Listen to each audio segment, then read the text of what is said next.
Hello my dear students, today we are going to solve the Royal सैनिक विद्यापीठ physics exam. सबसे पहले हम blueprint देख लेते हैं इस एग्जाम का क्या ब्लूप्रिंट है। इसके अंदर टोटल हमें 33 क्वेश्चंस करने रहेंगे, जिसके अंदर पहले जो 16 क्वेश्चन है वो 1 मार्क्स के ऑब्जेक्टिव हैं, एंड आफ्टर दैट 2 मार्क्स के 5 क्वेश्चन थे, देन 3 मार्क्स के 7, एंड देन 2 मार्क्स के 4 case studies, 2 case studies 4 marks each, and 3 question थे 5 मार्क्स के। तो टोटल हमारा 70 मार्क्स का ये एग्जाम है। तो चलिए अब हम एक बारी इनको एक पहले ऑब्जेक्टिव से स्टार्ट करते हैं। Let's see first question. First question में हमें क्या कहा गया है,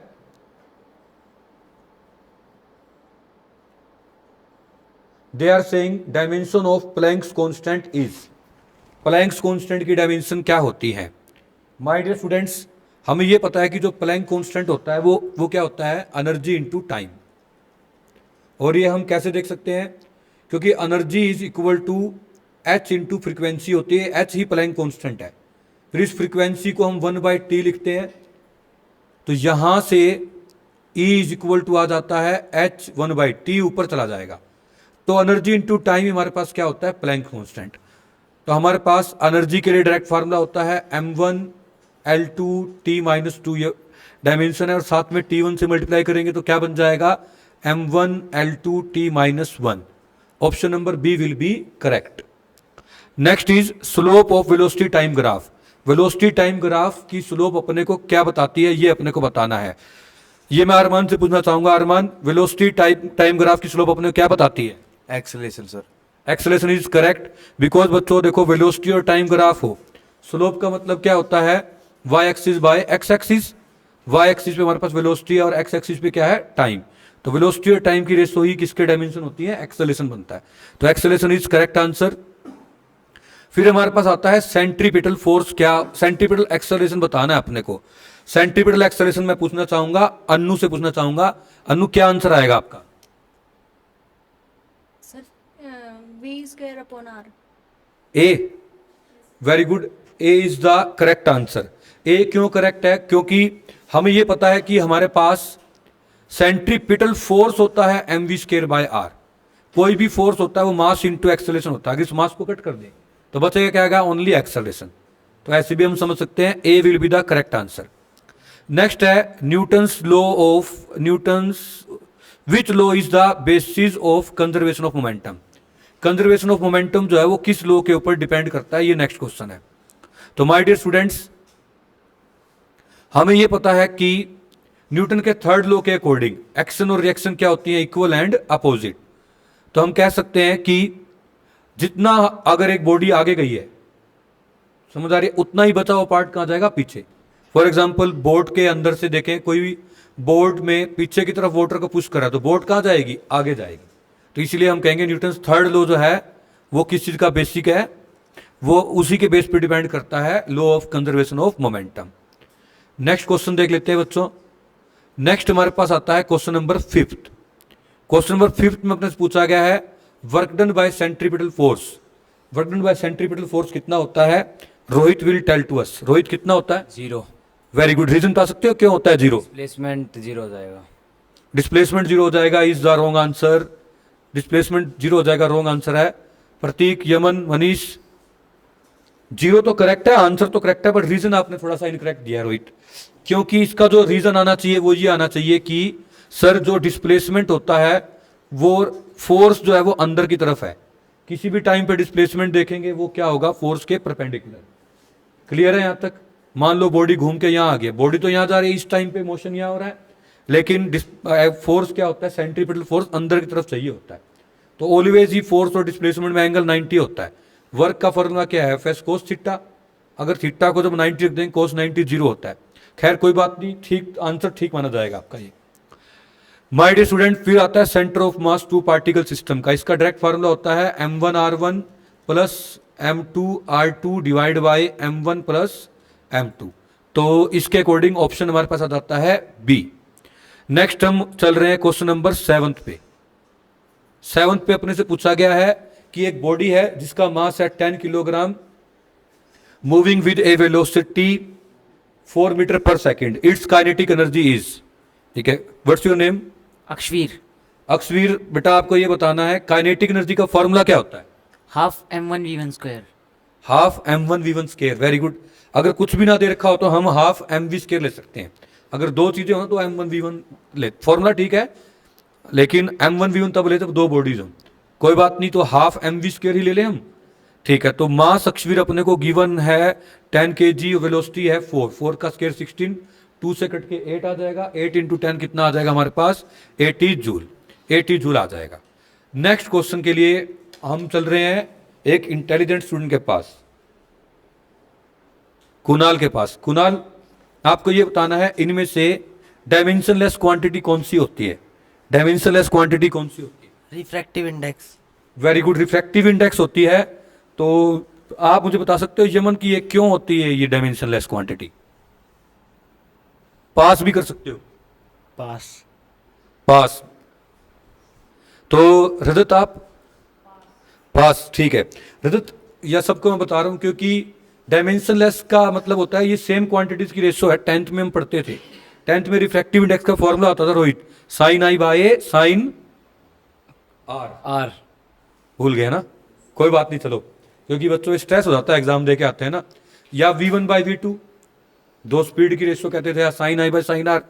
तो हमें ये पता चल गया कि ये दो सेम चीज़ों की रेशियो होती है, इसीलिए जो है रिफ्रैक्टिव इंडेक्स की कोई भी डायमेंशन नहीं होगी। वो कह रहे हैं एक बॉडी को ड्रॉप कर दिया फ्रीली, जब आप ड्रॉप करोगे ना बच्चों, तो कौन उसको खींच रहा होगा नीचे की तरफ? कौन अट्रैक्ट कर रहा होगा? अर्थ। तो अर्थ अट्रैक्ट कर रही होगी तो जी एक्सेलरेशन से, एक्सेलरेशन ऑलवेज क्या रहता है? कांस्टेंट। फिर आता है यूनिट ऑफ एंगुलर मोमेंटम, क्या होती है? एंगुलर मोमेंटम बच्चों अपने को पता है mass into velocity into radius होता है। मास के लिए किलोग्राम, वेलोसिटी के लिए मीटर पर सेकंड और डिस्टेंस के लिए मीटर। ये मीटर और मीटर क्या बन जाएगा? Meter square. तो सिंपल सा आंसर है इसका ए आ जाएगा। आई होप बच्चों आपको क्लियर समझ आ रहा होगा। नेक्स्ट हम बढ़ रहे हैं क्वेश्चन नंबर 10th की तरफ। 10th क्वेश्चन में देखते हैं क्या, सॉरी 10th हो गया, 11th पे हम आ गए बच्चों। वो कह रहे हैं work done against the friction जो है वो रफ सरफेस के ऊपर किस पे डिपेंड करेगा? तो हम कहेंगे तो वर्क डन डिपेंड करेगा, वो फोर्स पे भी डिपेंड करेगा और डिस्प्लेसमेंट पे भी, क्योंकि वर्क का फॉर्मूला होता है सीधा सीधा फोर्स इनटू डिस्प्लेसमेंट। आ जाते हैं बच्चों क्वेश्चन नंबर 12, 13, 14 देखते हैं हम। My dear students, they are saying in question number 12, they are saying gravitational force जो है, work done by gravitational force in moving a body along a close path. अगर हम जहां से गए हैं वही वापिस आ जाएं तो ग्रेविटेशन फोर्स में कितना वर्क करना होगा अपने को? 0। देखो किसी बॉडी को हम ऊपर उठाएं, ऊपर उठाते तो हमें वर्क करना पड़ता है, लेकिन जब वो बॉडी अपने आप से नीचे आती है तो हमें वर्क वापस मिलता है, क्योंकि ग्रेविटेशन फोर्स एक कंजर्वेटिव फोर्स है, जितना वर्क करते हो उतना वापस मिल जाता है। तो नेट वर्क कितना होगा क्लोज पाथ के लिए? 0 होगा। एक रिंग का सेंटर ऑफ मास कहां लाई करेगा बच्चों? इसके सेंटर पे लाई करेगा। क्लियर है यहां तक? तो इसका आंसर आ जाएगा at the centre. 14th question में देख लेते हैं। 14th क्वेश्चन में डायरेक्ट काइनेटिक एनर्जी पूछी है, very easy question this is. Half mv square formula होता है, मास की जगह हम कितना पुट कर देंगे? 2, वेलोसिटी की जगह कितना पुट कर देंगे? 5, 5 का स्क्वायर क्या आ जाएगा? 25। ये 2 से 2 कैंसिल, तो 25 joule will be the correct answer. Which of the following is vector quantity? तो इनमें इंपल्स वेक्टर क्वांटिटी है, क्योंकि इंपल्स का फॉर्मूला होता है फोर्स इंटू टाइम, क्योंकि फोर्स वेक्टर है इसलिए इंपल्स भी क्या होता है? वेक्टर। वो कह रहे हैं एक बॉडी को अब की बार अपवर्ड थ्रो किया ऊपर की तरफ, तो इनमें से क्या चीज कांस्टेंट रहेगी? चाहे बच्चों अपवर्ड थ्रो करें या downward, acceleration due to gravity क्या होता है? ऑलवेज ही नीचे की तरफ होता है। तो हम कहेंगे एक्सेलरेशन जो है वो कांस्टेंट रहेगा, उसकी डायरेक्शन भी सेम रहेगी और हमेशा जी रहेगा। तो option number B will be the correct answer. Next हम देख रहे हैं, नेक्स्ट इज क्वेश्चन नंबर 16 हम देख रहे हैं। 16 हो गया, सॉरी 17 पे आगे बच्चों। हम 17 में अपने से कहा गया है obtain the expression for centripetal force acting on a particle of mass m moving with velocity v, dimensionless constant दे रखा है। दैट मींस अपने को डायमेंशन के अकॉर्डिंग इसका फॉर्मूला बताना है। फोर्स किस किस पे डिपेंड करता है बच्चों? मास पे और वेलोसिटी पे और रेडियस पे। ये अपने को कह रखा है क्वेश्चन के अकॉर्डिंग। एक बार फिर से समझ लेंगे। अपने को ये कह रखा है कि जो फोर्स है वो मास, वेलोसिटी और रेडियस पे डिपेंड करता है। तो मैंने आपको थ्योरी लेक्चर में बता रखा है कि आपको सबसे पहले पावर A, B और C लिख लेना है। नेक्स्ट स्टेप के अंदर इनकी पावर्स, इनकी डायमेंशन लिखनी है। जो कि फोर्स की होती है m1 L1 T माइनस 2। मास की होती है बच्चों m1, ऊपर a है तो ma बन जाएगा, वेलोसिटी की L1 T माइनस 1 तो ये बन जाएगा LB T minus B LC। My dear students, अगर इसको हम सोल्व करते हैं m1 L1 T minus 2 is equal to, यहाँ आ जाएगा ma LB plus C T minus B. अगर पावर्स को कंपेयर करें तो देखिए a इज इक्वल टू साफ साफ दिख रहा है, क्या आ जाएगा 1 b प्लस सी। अरमान b प्लस सी किसके इक्वल आ जाएगा? 1, क्योंकि यहाँ पे लेंथ की पावर 1 है। Very good. यहां पर माइनस बी जो है, माइनस बी अन्नू बताएगी, माइनस बी जो है वो किसके इक्वल आ जाएगा? सर 1 2 2 माइनस या plus? Minus. Very good. 2 minus का आ जाएगा तो हमारे पास minus b is equal to आ जाएगा -2। नेगेटिव नेगेटिव कैंसिल कर दे तो b कितना आ गया? 2 आ गया। a ऑलरेडी 1 आया ही हुआ है हमारे पास। जब आप b को यहाँ पे 2 पुट करोगे ना तो हमारे पास c इज इक्वल टू आ जाएगा -1। जब आप b को यहाँ 2 पुट करके देखना, 2 वहां जाके माइनस होगा तो c -1 आ जाएगा। तो इनडायरेक्टली मेरे पास a भी आ गया, देखा जाए तो b भी आ गया और c भी आ गया। इनकी वैल्यूज को पुट कर देते हैं तो हमारे पास आ जाएगा यहां से f is equal to mass की पावर 1 आ गई, वेलोसिटी की पावर कितनी आ गई 2, और रेडियस की पावर कितनी आ गई -1। जब सोल्व करेंगे तो यह आ जाएगा mv²/r। तो ये हमारे पास आ गया mv²/r। यही फॉर्मूला होता है सेंट्रीपिटल फोर्स का जो अपने को प्रूव करना था। नेक्स्ट बढ़ते हैं बच्चों क्वेश्चन नंबर 18 पे। 18 में देखते हैं, वो कह रहे हैं अगर दोनों थ्रेड में टेंशन है वो सेम आ रही है तो find tension. My dear students, total जो इन थ्रेड के ऊपर वेट पड़ रहा है, लोड पड़ रहा है, वो नीचे की तरफ पड़ रहा है 300 न्यूटन, क्योंकि इन दोनों का 10 kg ये 20 kg ये 30 kg हो गया। तो अगर हम नीचे की तरफ देखें mg देखें तो टोटल 30 × g मतलब 300 न्यूटन टोटल वेट है इनका, जो कि दोनों थ्रेड मिलके उठा रहे हैं। तो हम कहेंगे 151 उठाएगा और 151, सिंपल सा क्वेश्चन है, ये सीधा ही हो सकता है। तो आ जाएगा इसका आंसर 150 न्यूटन। नेक्स्ट आ जाता है बच्चों हमारे पास, हमें फोर्स दे रखा है और डिस्प्लेसमेंट दे रखी है, हमें वर्क डन फाइंड करना है। हमें फोर्स और डिस्प्लेसमेंट दे रखी है, वर्क डन फाइंड करना है।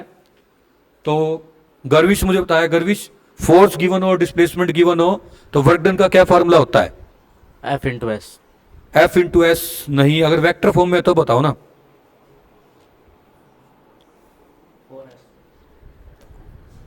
हरीश आप बताओगे? F into S। F into S तो है ना वर्क का फॉर्मूला है। वेक्टर फॉर्म में, वेक्टर फॉर्म में क्या होता है मोहित? पास पास कर दो, नहीं आता तो पास। कौन बताएगा? Manish. F dot S। F dot S is correct answer बच्चों। वेक्टर फॉर्म में पूछ रहा हूं ना, आप देखो वेक्टर दे रखा है अपने को, F वेक्टर भी दे रखा है, एस वेक्टर भी दे रखा है। तो F डॉट एस करेंगे तो हमारे पास क्या आ जाएगा बच्चों? तो आपने पहले फोर्स वेक्टर लिख लेना है 2i cap -3j cap plus 1k cap, और डिस्प्लेसमेंट जो है ये अपने को दे रखा है 4i cap plus 2j cap -2k cap. अब i से i वाले मल्टीप्लाई कर दो, कितना बन जाएगा 8, j से j वाले कर दो, कितना बन जाएगा -6, k से k वाले कर दो, कितना बन जाएगा -2। तो माय डियर स्टूडेंट्स, क्या आप सबका आंसर 0 आ रहा था इसका? अरे वेरी गुड बच्चों, ये 0, क्या इसका भी 150 आ गया था ऊपर वाले का? वेरी गुड बच्चों। तो हमारे पास अब तक क्वेश्चन 19 तक हम कर चुके हैं। नेक्स्ट देखते हैं क्वेश्चन नंबर 20 पे आ जाते हैं। क्वेश्चन नंबर 20 पे आ जाएंगे। वो अपने को कह रहे हैं कि एक ब्लॉक दे रखा है जिसका मास अपने को गिवन है 5 kg। अपने को कह रखा है कि जो फोर्स हम अप्लाई करते हैं वो 40 न्यूटन है। कोफिशिएंट ऑफ फ्रिक्शन जो अपने को दे रखा है म्यू अपने को दे रखा है 0.2। यहां से पहले हम फ्रिक्शन फाइंड कर सकते हैं जो कि म्यू इंटू एम जी होता है। तो हम देखेंगे 0.2 इंटू मास कितना गिवन है 5 इंटू जी मतलब क्या? एक्सेलरेशन ड्यू टू ग्रेविटी, जो कि 10 गिवन है, 10 ले लेंगे तो ये पॉइंट का हटा के नीचे 10 आता, 10 से 10 कट जाएगा। तो फ्रिक्शन जो है हमारे पास 10 आ गया।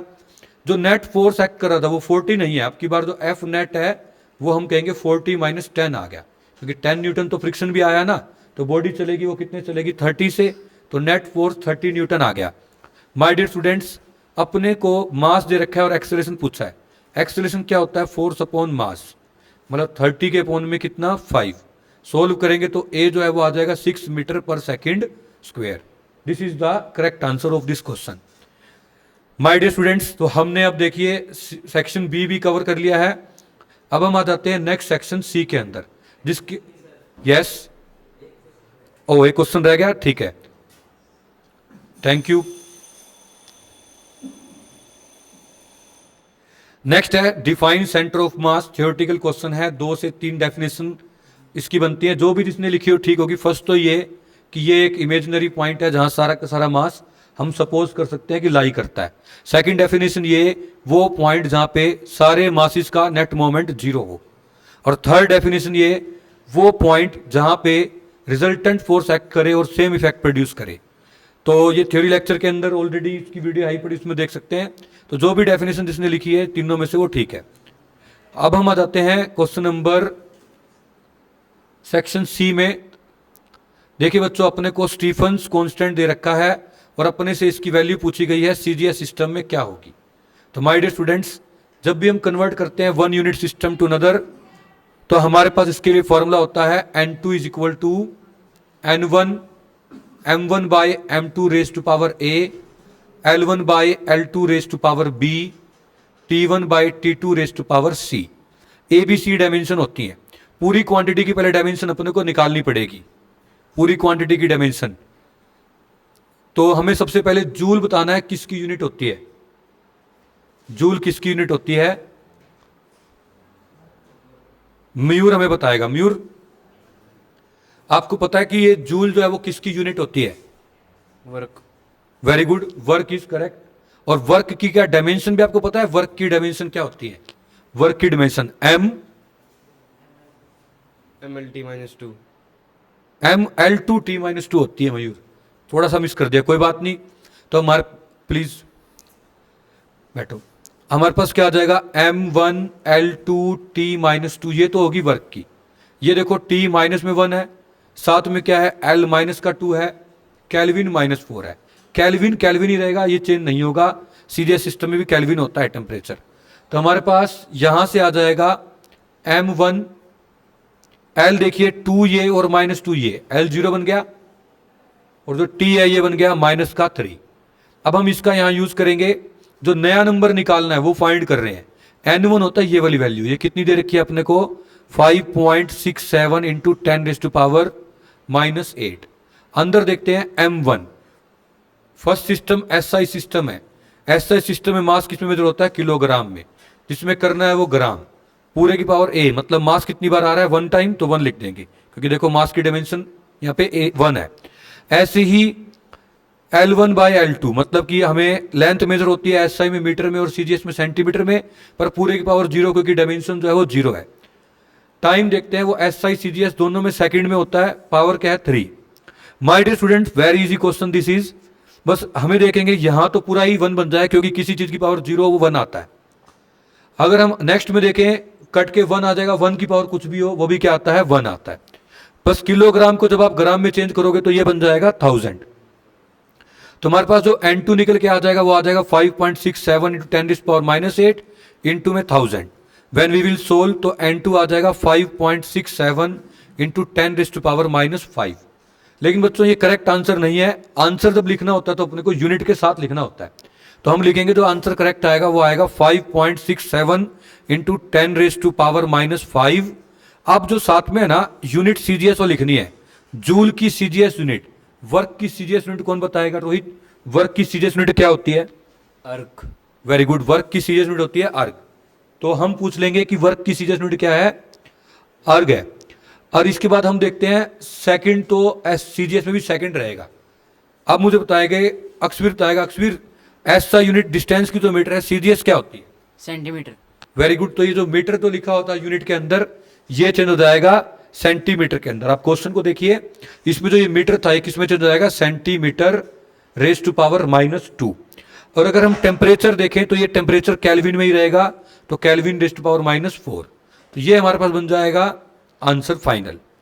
इसके बाद बच्चों थ्योरेटिकल क्वेश्चन आ जाता है, डिराइव 3 इक्वेशंस लिखा होता है, तीनों इक्वेशन डिराइव करनी है। इसकी वीडियो ऑलरेडी अलग से बना रखी है। फाइनल आंसर ये आएगा V is equal to U plus 80। अनु सेकंड इक्वेशन क्या होती है, S is equal to UT plus half AT square. S is equal to UT plus half AT square. और जो थर्ड इक्वेशन है वो हमें कौन बताएगा? अनुज बताएगा। अनुज, थर्ड इक्वेशन क्या आई थी आपकी? V square minus U square is equal to 2AS. v square minus U square is equal to 2as। थोड़ा सा लाउड बोलना है सबको।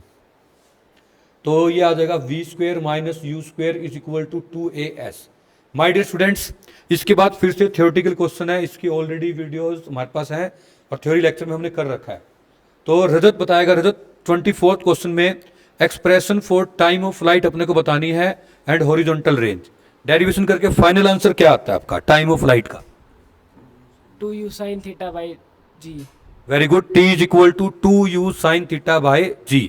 हॉरिजॉन्टल रेंज का फार्मूला आपको बताना है। First tell your name. Garvish. Garvish, क्या होता है हॉरिजॉन्टल रेंज का formula? U square sine square theta by g. U square sine square theta by ji is wrong answer. ये तो आपने मैक्सिमम हाइट का बता दिया। जल्दी में थोड़ा सा हड़बड़ाहट में गलत बता गया आप। Yes Manish, can you tell? Yes, sir. U square sin 2 theta by g. U square sine 2 theta by ji is the correct answer. तो ये फाइनल आंसर ही बच्चों आप लिख सकते हो।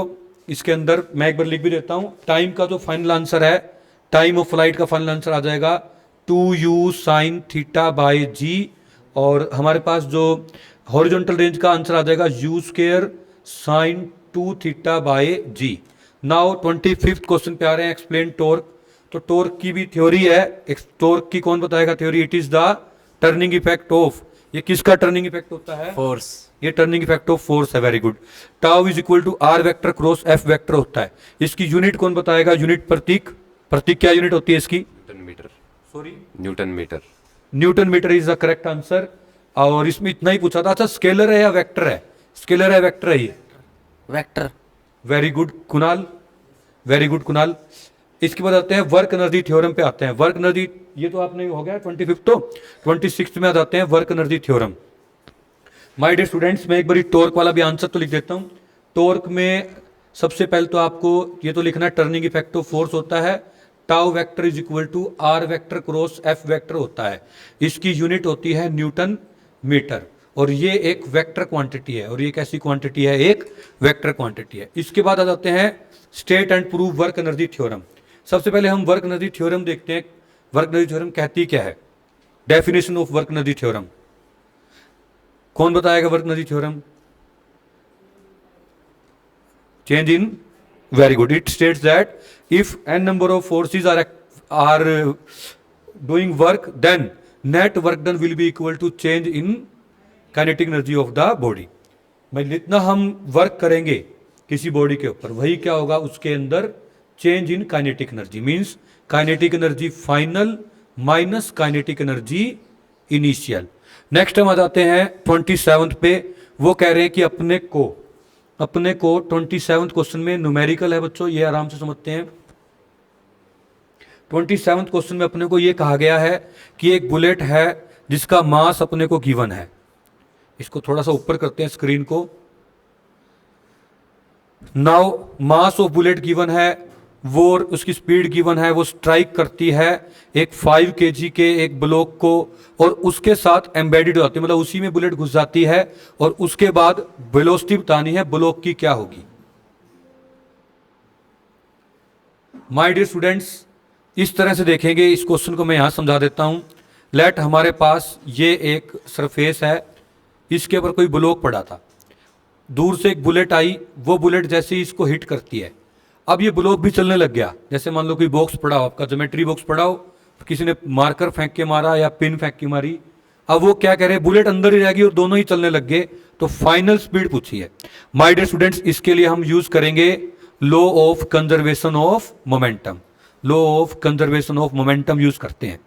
तो ये हमको क्या कहता है? m1u1 प्लस m2u2, मतलब कंप्लीट सिस्टम का इनिशियल मोमेंटम वही क्या होगा?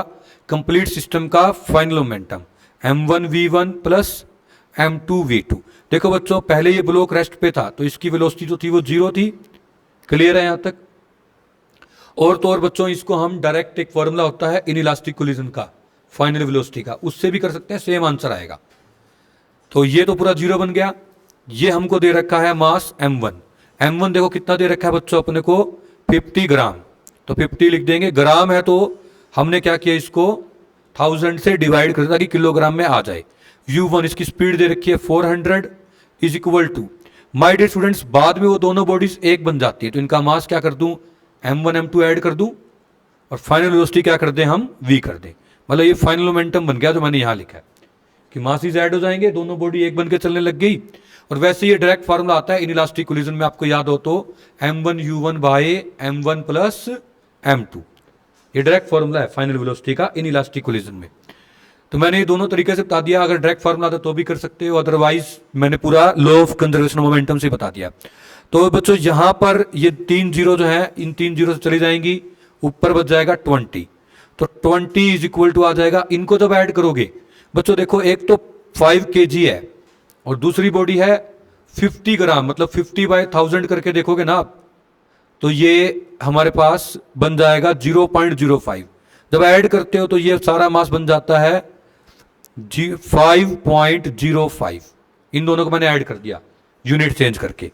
इनटू में क्या है, वेलोसिटी, जब आप वेलोसिटी फाइंड करोगे तो ये आ जाएगा 20 डिवाइड बाय 5.05। जब आप डिवाइड करोगे अप्रोक्सीमेट 4 सा आ जाएगा, बस 4 से थोड़ा कम आएगा, तो इसका 3.96।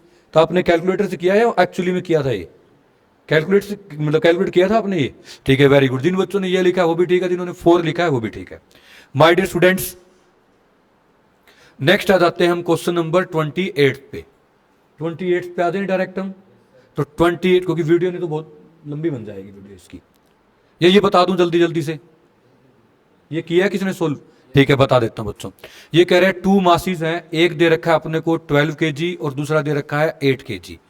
तो बच्चों ये कह रखा है कि फाइंड एक्सेलरेशन एंड टेंशन।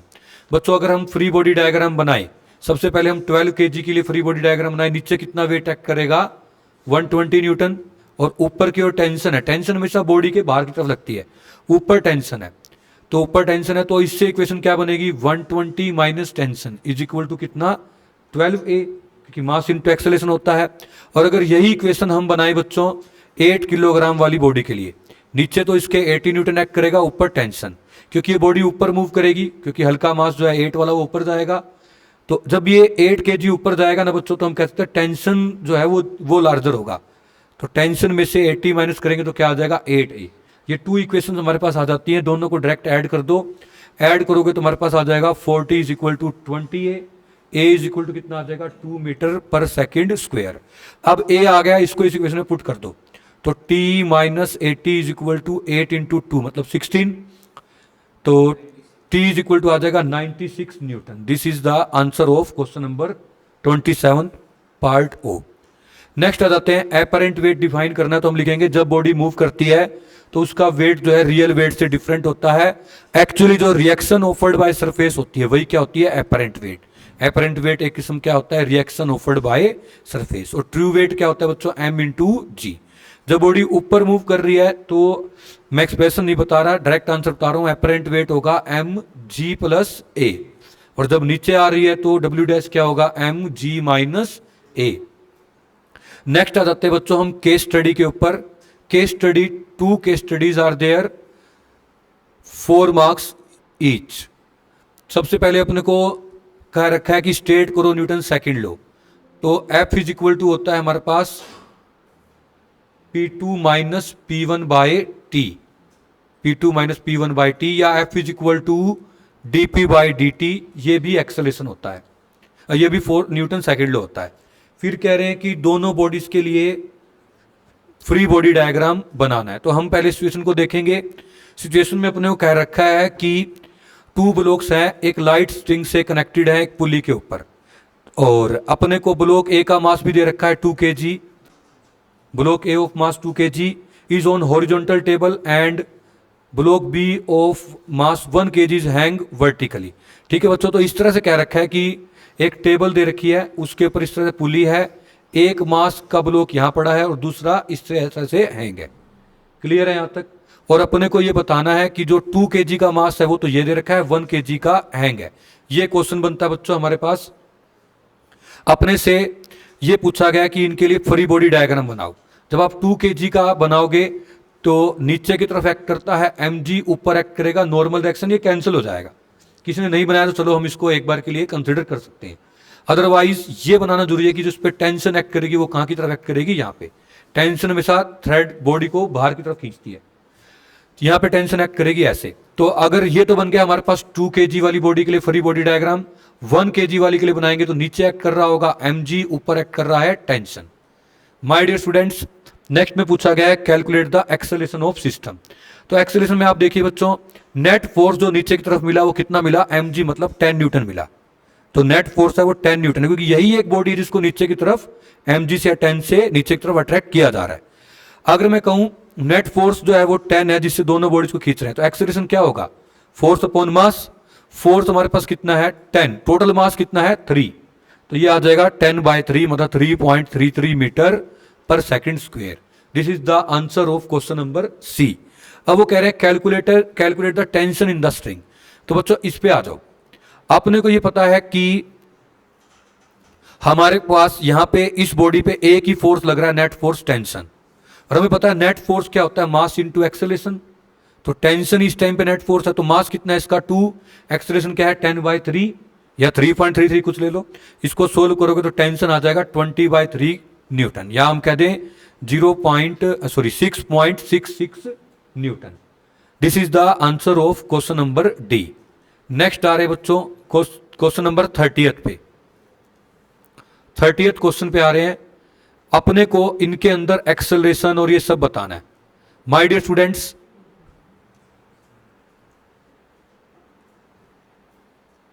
सबसे पहले तो हम इसमें एक्सेलरेशन ही फाइंड कर लेते हैं। 1 मिनट रुकेंगे, मैं पहले इसको क्वेश्चन को थोड़ा सा सिंपलीफाई कर दूं ताकि ये एक ही पेज में आ जाए।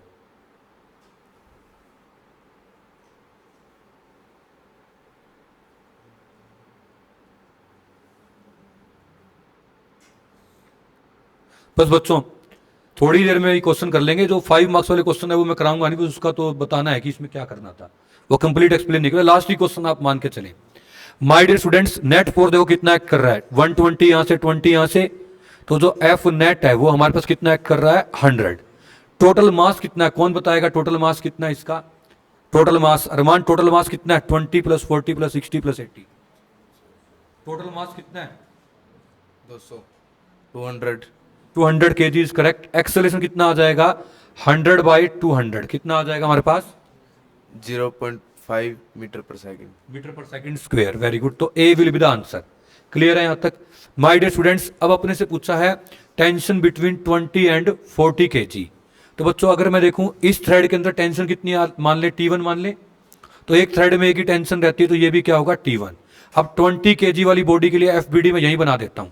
यहां कितना फोर्स एक्ट कर रहा है 120, वापिस की तरफ क्या एक्ट कर रहा है टेंशन T1, और मास कितना गिवन है 20 kg। क्लियर है यहां तक। माय डियर स्टूडेंट्स, हमारे पास 120 में से T1 को माइनस कर देते हैं, कितना आ जाएगा हमारे पास 20 × A। तो my dear students 120 - T1 is equal to acceleration अरमान एक्सेलरेशन कितना है हमारे पास 0.5 इज करेक्ट, मतलब 1/2 कर दूं। जब यहां पे 1/2 करेंगे तो कटके कितना आ जाएगा ये हमारे पास 10। तो यहां से T1 फाइंड करना है, माइनस का T1 इज इक्वल टू आ जाएगा माइनस का 110, और T1 will be equal to कितना आ जाएगा 110 newton. Hence option number d will be correct. अब आ जाते हैं सी क्वेश्चन पे। अब हम यहां पे टेंशन लेट कर रहे हैं T1 एंड T2 टेंशन आ गई। 40 kg वाली बॉडी के लिए FBD बना रहे हैं। 40 kg वाली पे 2 फोर्स एक्ट कर रहे हैं, कौन कौन से एक्ट कर रहे हैं, Rohit will tell. T1 and T2 T1 and T2 is correct answer. जो T1 है बच्चों वो एक्ट कर रहा है हमारे पास यहां पर, और जो T2 है वो एक्ट कर रहा है यहां पर। माय डियर स्टूडेंट्स, अगर मैं देखूं इनमें से लार्जर फोर्स कौन सा होगा, यमन कौन सा फोर्स जीतेगा इसमें से, T1 जीतेगा। Very good Yemen, speak loud. Equation क्या बनेगी, T1 minus T2 is equal to MA. T1 - T2 is equal to MA। तो हमारे पास यहां पर आ जाएगा T1 - T2, क्योंकि बड़े फोर्स में से छोटे वाले को माइनस करना होता है। T1 हमने अभी भी निकाला था, T1 कितना आया था हमारे पास 110 न्यूटन वेरी गुड अक्षवित T1 आया था हमारे पास 110 माइनस में T2 इज इक्वल टू मास कितना है 40 और एक्सेलरेशन कितना है हाफ, ये कट के कितना आ जाएगा 20। तो यहां से minus T2 is equal to कितना आ जाएगा माइनस 90, माइनस माइनस कैंसिल हो जाएगा, कितना बच जाएगा हमारे पास 90 न्यूटन। तो हेंस ऑप्शन नंबर क्या आ जाएगा इसके लिए सी। अब नेक्स्ट क्वेश्चन पे आ रहे हैं डी पे, डी पे आ रहे हैं, कौन बताएगा डी क्वेश्चन, डी का आंसर कौन बताएगा? प्रतीक, डी के लिए अपने को देखो टेंशन उठाना है 60 और 80 केजी वाली बॉडी में, तो आप बताओ 80 केजी का एफबीडी बनाएंगे तो 80 पे क्या क्या एक्ट करेंगे? T3 और एक फोर्स और एक्ट करेगा T2 इज रॉन्ग। 80 केजी पे 20 न्यूटन। 20 न्यूटन इज करेक्ट, क्योंकि हम देख रहे हैं यहां पर हमारे पास जो बॉडी है 80 केजी वाली, इस पे इसका एफबीडी बना रहे हैं, यहां एक्ट कर रहा है 20 न्यूटन और अपोजिट साइड यहां एक्ट करेगा टेंशन T3। तो इनमें से कौन जीतेगा, T3 या 20? अन्नू विल टेल, T3 जीतेगा या 20 जीतेगा? T3 T3 is the correct answer. तो हमारे पास आ जाएगा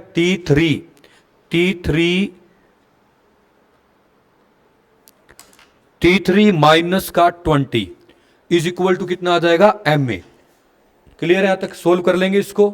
मास कितना है 80, क्या आंसर आ जाएगा इसका 60 न्यूटन। तो नेक्स्ट आ जाते हैं हमारे पास 5 मार्क्स के क्वेश्चन आ जाते हैं। इसका जो आंसर है वो हमारे पास क्या आ गया था 60 न्यूटन। Very good. नेक्स्ट हम आ जाते हैं 5 मार्क्स वाले क्वेश्चन में। देखिए कोलिजन थ्योरेटिकल क्वेश्चन है, ट्रायंगुलर लॉ आप कर सकते हैं, बाकी सारे थ्योरेटिकल क्वेश्चन है। तो I hope this video is very useful for all of you. Thank you so much.